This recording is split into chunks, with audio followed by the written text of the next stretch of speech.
नमस्कार, आप देख रहे हैं इंडिया एट 9 और मैं हूं नगमा। सबसे पहले सबसे बड़ी खबर जिसकी हलचल अब तक मची हुई है वो महाराष्ट्र और वहां का सियासी संकट, और अब ये मामला सुप्रीम कोर्ट पहुंच गया है। एकनाथ शिंदे गुट की तरफ से सुप्रीम कोर्ट में याचिका दाखिल कर दी गई है। इस पर सुनवाई कल होगी। याचिका में एकनाथ शिंदे ने कहा है कि डिप्टी स्पीकर सरकार के साथ मिलकर काम कर रहे हैं। महाविकास अघाड़ी सरकार डिप्टी स्पीकर का दुरुपयोग कर रही है जिससे वो किसी भी तरह सत्ता में बनी रहे। शिंदे गुट के मुताबिक डिप्टी स्पीकर के पास अयोग्यता याचिका पर फैसला करने का अधिकार नहीं है। महाराष्ट्र की मौजूदा सरकार सदन में बहुमत खो चुकी है। शिवसेना विधायक दल के 38 सदस्यों ने अपना समर्थन वापस ले लिया है। इस याचिका में अजय चौधरी को शिवसेना विधायक दल का नेता और सुनील प्रभु को चीफ व्हिप बनाने के फैसले को चुनौती दी गई है। शिवसेना की बैठक में आदित्य ठाकरे का एकनाथ शिंदे पर आज काफी हमलावर रुख रहा। एकनाथ शिंदे में ठाणे में बगावत करने की हिम्मत नहीं थी, ये आरोप लगाया है आदित्य ठाकरे ने। बगावत करने के लिए एकनाथ शिंदे को सूरत जाना पड़ा। असम में लोग बाढ़ से परेशान हैं और वहां पर बागी विधायक जो हैं वो मजे कर रहे हैं। बीजेपी कह रही है कि ये शिवसेना का आंतरिक मामला है, लेकिन फिर बीजेपी ने बागी विधायकों को सुरक्षा क्यों दी है? अगर बागी विधायक शेर होते तो यहां से भागते नहीं। बागी विधायक पैसे के लिए गुवाहाटी गए हैं। ये भी कहा कि हमें सड़कों पर उतरना होगा, हर घर तक पहुंचना होगा। अंत में उन्होंने एक फिल्मी डायलॉग बोलते हुए कहा कि हम शरीफ क्या हुए, सारी दुनिया बदमाश हो गई।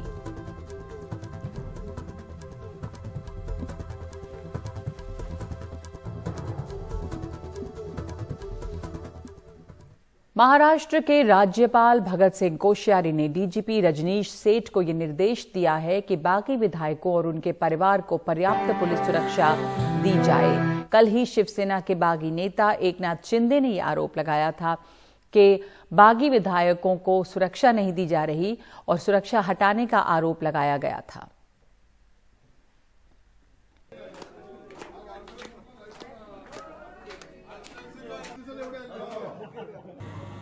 हे जे 40 लोक तिकडे आहेत ना, ही जिवंत प्रेत आहेत, लक्षात घ्या।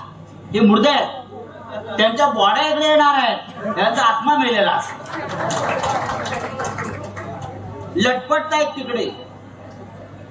हे 40 लोक जेव्हा उतरतील तेव्हा ते जिवंत नसतील मनानं। त्यांना माहिती आहे इथे की जी आग पेटलेली आहे या आगीमध्ये काय होऊ शकते। येऊन दाखवावं ते, आणि प्रकाश सुरने ते येऊनच दाखवावं, माझं चॅलेंज। शिवसेना में बगावत का आज छठा दिन है। दिन भर के घटनाक्रम पर जानकारी दे रहे हैं सोहित मिश्रा। महाराष्ट्र में जारी सियासी संकट के बीच रविवार का दिन एक तरीके से आप समझ सकते हैं कि रणनीति से भरा हुआ दिन रहा। कई जगहों पर बैठकों का दौर चलता रहा। सबसे पहले सुबह ही के दिन शरद पवार के घर पर एक बैठक हुई जहां पर कांग्रेस और साथ ही साथ शिवसेना के नेता मौजूद थे। करीबन 1 घंटे तक ये बैठक चली जिसमें कई रणनीति तैयार की गई है। लगातार आदित्य ठाकरे अलग अलग जगहों पर जा रहे हैं, बात कर रहे हैं। आज भी 2 जगहों पर उन्होंने सभा को संबोधित किया और एक बार फिर से एकनाथ शिंदे और उनके गुट के कई विधायकों पर उन्होंने हमला बोला। इस बीच एनडीटीवी को भी कई सारी जानकारियाँ मिली हैं। एक जानकारी तो ये मिली है कि आने वाले दिनों में जो बागी मंत्री हैं शिवसेना के, जिसमें एकनाथ शिंदे भी शामिल हैं और भी कई मंत्री शामिल हैं, उनके पोर्टफोलियो को उनसे छीन लिया जाएगा। इसकी तैयारी की जा रही है। मुख्यमंत्री उद्धव ठाकरे इसका आदेश दे सकते हैं। इसके अलावा उद्धव ठाकरे खेमे के सूत्रों ने हमें यह भी बताया है कि उनके संपर्क में एकनाथ शिंदे के खेमे से कुछ विधायक आए हुए हैं। लगभग 20 का आंकड़ा ये दिया गया है। अरविंद सावंत ने शाम को मीडिया से बात की है। अरविंद सावंत ने मीडिया से बातचीत करते हुए इस बार अपने साथ सुप्रीम कोर्ट के वकील को वो लेकर आए थे। जो 2 दिन से अरविंद सावंत एनडीटीवी से कहते आए हैं वही बात आज भी उन्होंने कही। उन्होंने कहा कि ये जो 16 विधायक हैं इनको डिस्क्वालीफाई होना पड़ेगा, या तो इन्हें जिस तरह से नियम कहता है कि इन्हें किसी दूसरे पार्टी में मर्ज करना होगा, यानी उस पार्टी में अपने आप को विलीन करना होगा। इस सब के बीच उद्धव ठाकरे खेमे को एक और झटका लगा है। उदय सामंत जो कि मंत्री भी हैं, कैबिनेट मंत्री हैं, कल तक वो उद्धव ठाकरे के पास नज़र आ रहे थे। वो इस बार की जो कैबिनेट बैठक थी उसका भी हिस्सा बने थे, लेकिन आज उदय सामंत गुवाहाटी पहुंच गए हैं। एकनाथ शिंदे खेमे ने सुप्रीम कोर्ट का दरवाज़ा खटखटाया है। अदालत में वो पहुंचे हैं, उन्होंने दो चीज़ें कही हैं। एक तो कहा है कि जिस तरह से डिप्टी स्पीकर के खिलाफ ही एकनाथ शिंदे के गुट ने नो कॉन्फिडेंस मोशन लाया था, उनका कहना है कि डिप्टी स्पीकर उस पद पर ही नहीं बने रह सकते, उनके पास आंकड़े नहीं हैं, तो वो किस तरह से डिस्क्वालीफाई कर सकते हैं। इस पर वो सुनवाई करने की मांग कर रहे हैं अदालत में, सुप्रीम कोर्ट में। और दूसरी उनकी मांग ये है कि जब तक ये सुनवाई नहीं होती है तब तक डिप्टी स्पीकर उन पर कोई एक्शन ना लें। आप याद रखें कि कल शाम यानी सोमवार शाम 5:30 बजे तक एकनाथ शिंदे सहित 16 विधायकों को अपना जवाब देना है। अगर नहीं दिया जाएगा तो कार्रवाई करने की बात की जा रही है, लेकिन इससे पहले वो अब सुप्रीम कोर्ट पहुंच चुके हैं। तो ये मामला तो फिलहाल खत्म होता हुआ नजर नहीं आ रहा है, लेकिन सोमवार के दिन अदालत में क्या कुछ होता है इस पर नजर बनी रहेगी, डिप्टी स्पीकर क्या कुछ कहते हैं इस पर नजर बनी रहेगी, और एकनाथ शिंदे का खेमा हो या उद्धव ठाकरे का खेमा हो, दोनों तरफ से क्या कुछ किया जाता है इस सब चीज पर नजर बनी रहेगी। तो ये है मुंबई की कहानी अब तक की। लेकिन अब बात उत्तर प्रदेश की। उत्तर प्रदेश में 2 लोकसभा सीटों पर हुए उपचुनाव के नतीजों में समाजवादी पार्टी को एक झटका लगा है। समाजवादी पार्टी नेता आजम खान का गढ़ रही रामपुर सीट पर अब बीजेपी के उम्मीदवार घनश्याम सिंह लोधी ने जीत दर्ज कर लिया है। उन्होंने सपा उम्मीदवार आसिम रजा को 42,000 से ज्यादा वोटों से हराया है और आजमगढ़ सीट पर बीजेपी उम्मीदवार दिनेश लाल यादव निरहुआ जीत गए हैं।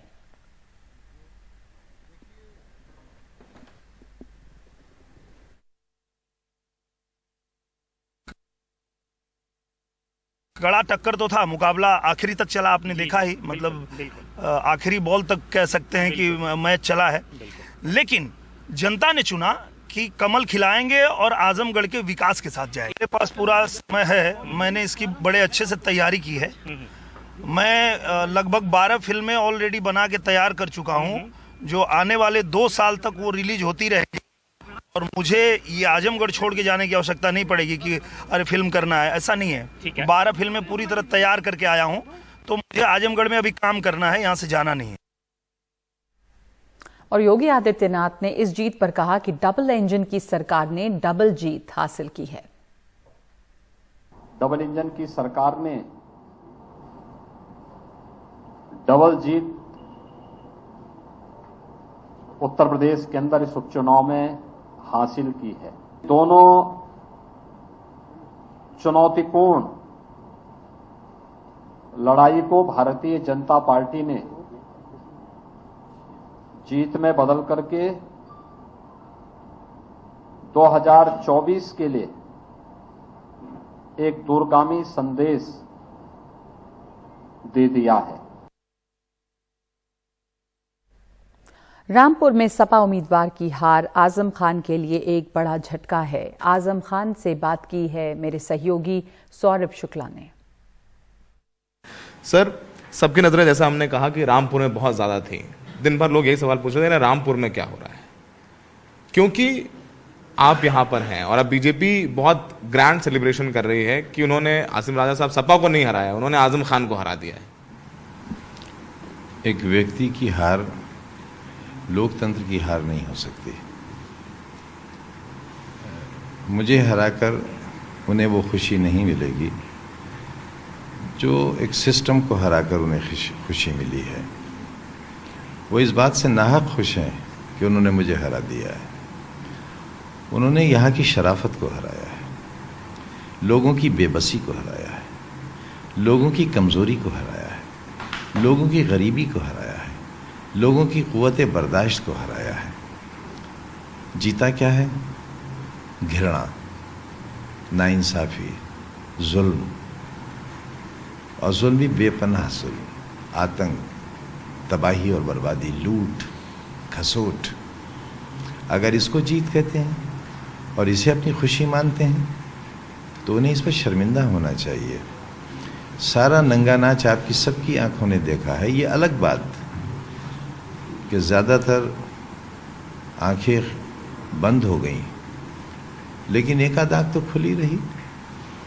हम तो शुरू से कह रहे हैं ये चुनाव कहाँ है। अगर हमें थोड़ी सी भी इस बात की भनक लग गई होती कि चुनाव ऐसा होगा, गिनती ऐसी होगी, तो हो सकता था हम कैंडिडेट खड़ा ही नहीं करते।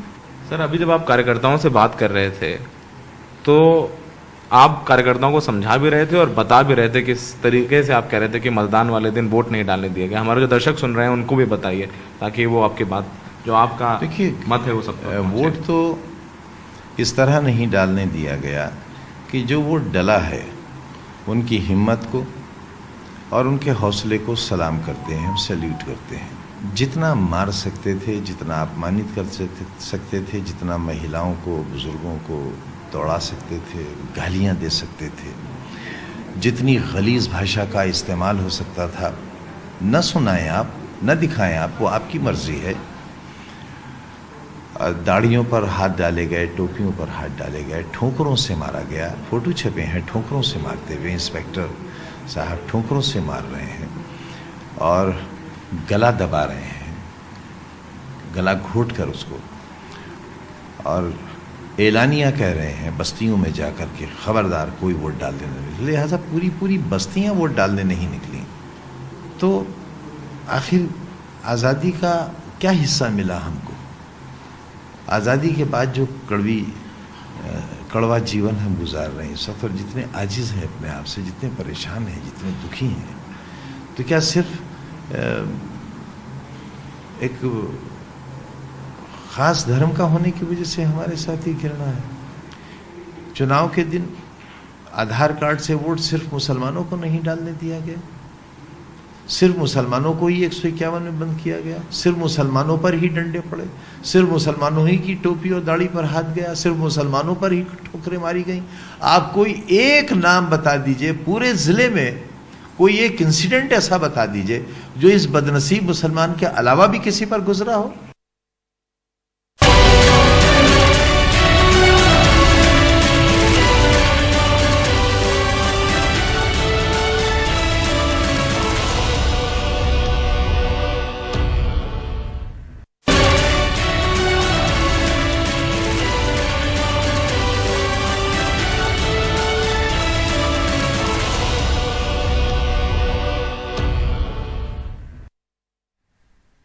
और एक बाईपोल यानी उपचुनाव पंजाब में हुआ, जहां पर आम आदमी पार्टी को बहुत उलटफेर का सामना करना पड़ा है और इनके लिए एक बड़ा झटका है, क्योंकि सीएम भगवंत मान की सीट संगरूर में हुए लोकसभा उपचुनाव में आम आदमी पार्टी हार गई है।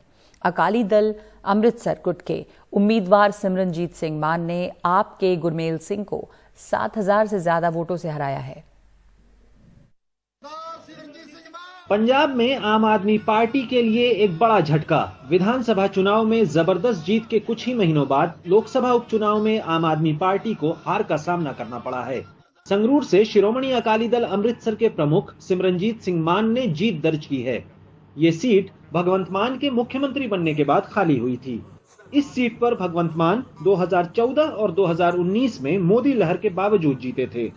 बड़े चेर बाद श्रोमणी अकाली दल ਅੰਮ੍ਰਿਤਸਰ ਦੀ ਬਹੁਤ ਤਕੜੀ ਜਿੱਤ ਹੋਈ ਹੈ ਤੇ ਸੰਗਰੂਰ ਦੇ ਇਲੈਕਸ਼ਨ ਦੇ ਵਿੱਚ ਅਸੀਂ ਆਲ ਇੰਡੀਆ ਪਾਰਟੀਆਂ ਕਾਂਗਰਸ ਬੀਜੇਪੀ ਆਰਐਸਐਸ ਆਮ ਪਾर्टी ਤੇ ਬਾਦਲ ਦਲੀਆਂ ਦਾ ਲੱਕ ਤੋੜ ਕੇ ਰੱਖਤਾ ਹੈ। एक पूर्व आईपीएस अधिकारी जिन्होंने 1984 में ऑपरेशन ब्लू स्टार के विरोध में इस्तीफा दे दिया था, संगरूर से जीतने में कामयाब रहे हैं। मान की जीत के पीछे जिन वजहों को अहम माना जा रहा है वो है स्थानीय आम आदमी पार्टी नेताओं की जनता से दूरी। मारे गए गायक सिद्धू मूसेवाला ने भी मान का समर्थन किया था। मूसेवाला समर्थक आम आदमी पार्टी पर उनकी सिक्योरिटी वापस लेने का आरोप लगाते हैं।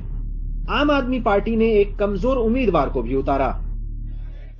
आम आदमी पार्टी का कहना है कि अभी सरकार बने बहुत कम दिन हुए हैं। जब सरकार अपने वादे पूरे करने लगेगी तो जनता भरोसा भी जताएगी।